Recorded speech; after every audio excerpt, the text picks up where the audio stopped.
Ao estudarmos um ecossistema, além de estudar os seres vivos, a comunidade ou biocenose, devemos também estudar os fatores abióticos, os elementos físicos e químicos do meio e suas interações com a comunidade. Os elementos abióticos são fatores limitantes para as espécies no ecossistema, influenciando diretamente a sobrevivência e o desenvolvimento dos seres vivos. Desta forma, os organismos, quer sejam plantas ou animais, são classificados biologicamente como seres eurobiontes, aqueles que suportam as variações dos fatores abióticos, devido à sua grande capacidade de adaptação e dispersão. E os seres estenobiontes, espécies que possuem limites ambientais muito tênues, tanto na sua adaptação quanto na sua dispersão no meio onde vivem. A luz é um fator abiótico indispensável para muitos seres vivos. A natureza, ao longo de milhares de anos, promoveu alterações interessantes nos corpos dos seres vivos, em função da presença ou ausência da luz.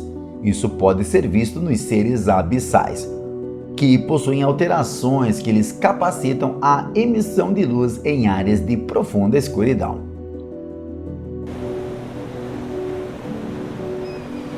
Para nós humanos, tal influência não foi diferente, pois a luz solar teve importante papel na história humana, visto o pigmento da pele chamado melanina, que atua no dia a dia protegendo-nos dos raios nocivos do sol.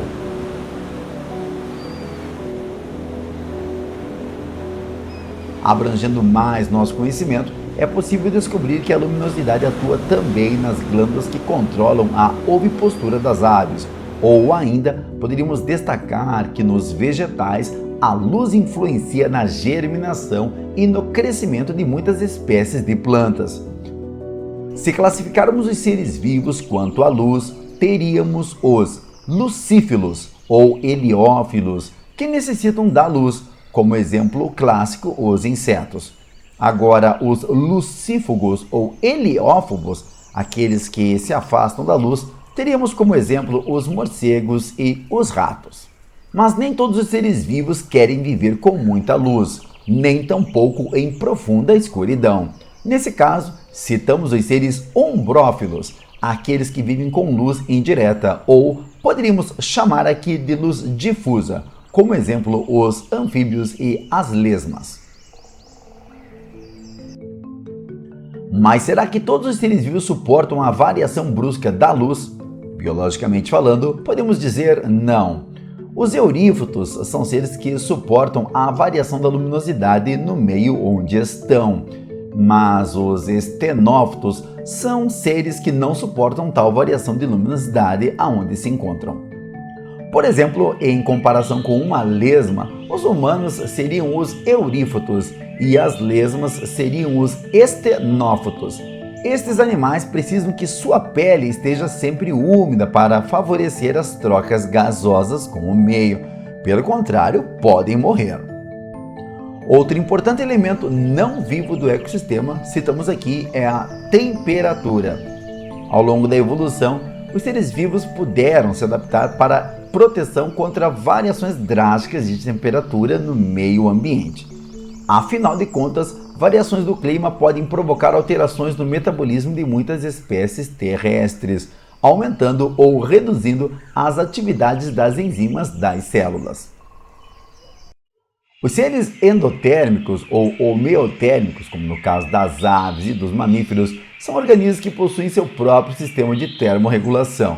Em virtude disso, adaptações corporais como os pelos e as penas e as camadas de gordura na própria pele contribuem para a manutenção da temperatura para esses animais.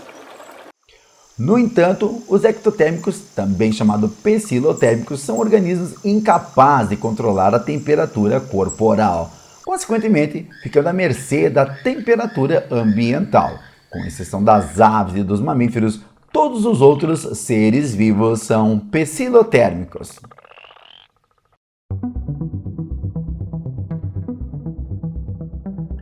Existem organismos que apresentam-se como seres de vida latente ou também conhecido como seres de morte aparente. No estágio letárgico, esporos, sementes de muitas plantas e protozoários podem permanecer dias ou até meses à espera de uma temperatura ideal, além de outras condições, é claro, para que se desenvolvam no meio onde se encontrem. A temperatura pode causar drásticas reduções no metabolismo de alguns animais, levando-os a um fenômeno conhecido como hibernação. Como acontece com os morcegos, as cobras e as marmotas, ao contrário do que muitos pensam, os ursos são pseudo-hibernantes, ou seja, uma vez perturbados, podem acordar do seu sono considerado hibernal. A água é a base para a formação dos corpos dos seres vivos. Desta forma, ela se torna um dos fatores ambientais essenciais para o desenvolvimento das espécies no ecossistema. Enquanto que alguns seres vivos obtêm a água pela ingestão direta ou através dos alimentos, os vegetais terrestres absorvem a água através dos pelos radiculares que possuem em suas raízes. As plantas hidrófitas são vegetais de locais onde há grande quantidade de água. Como grande exemplo, cita-se aqui a Vitória régia. As plantas mesófitas, que representam a maioria dos vegetais, são encontradas em locais com média quantidade de água. No entanto, plantas que vivem em áreas como os desertos são conhecidas como formações xerófitas. Essas plantas possuem adaptações para conseguir armazenar e evitar a perda de água. Como exemplo das adaptações do xeromorfismo, podemos destacar aqui folhas transformadas em espinhos para evitar a transpiração e perda de água, uma epiderme ou cutícula espessa para evitar a transpiração, pelos que contribuem para reter a umidade do ar, parênquima aquífero, um tipo de tecido bem desenvolvido para armazenar água, e, é claro, raízes profundas para absorver a água disponível no solo. A pressão atmosférica certamente está entre os fatores abióticos mais significativos para as adaptações das espécies de seres vivos no planeta. No ambiente marinho, a cada 10 metros de profundidade há uma atmosfera a mais de pressão para os seres vivos que ali se encontram.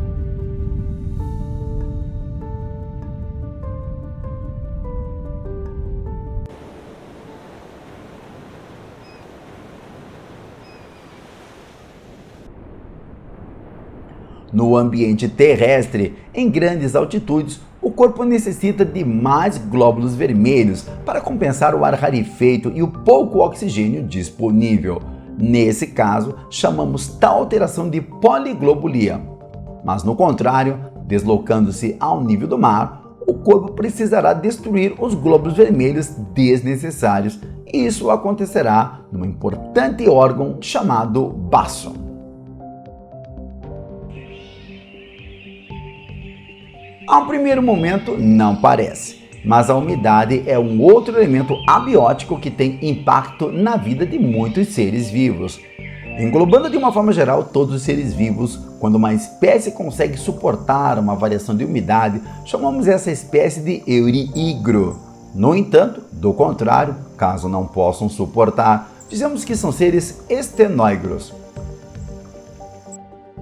E para fechar os fatores abióticos e suas influências sobre os seres vivos, devemos lembrar da salinidade presente no meio ambiente. Sabemos que esta condição acontece tanto no meio ambiente terrestre quanto no aquático. Mas é na água que a salinidade torna-se mais limitante para muitas espécies de peixes. Quando um ser vivo suporta a variação de salinidade, dizemos biologicamente que se trata de um eurialino, enquanto o fato de não suportar, dizemos que se trata de um estenoalino. A variação de salinidade é um fato muito comum no ciclo de vida de muitas espécies. O salmão, a truta e a tainha são bons exemplos de peixes que migram do ambiente marinho para o ambiente de água doce. Esse fenômeno, chamado de anádromo, ocorre anualmente para muitas espécies de peixes e contribui não somente para uma forma de seleção natural, mas também para nutrir as cadeias alimentares que se interligam nos ecossistemas. A enguia, um peixe que migra do ambiente de água doce para o outro de água salgada, faz o contrário do salmão, da truta e da tainha.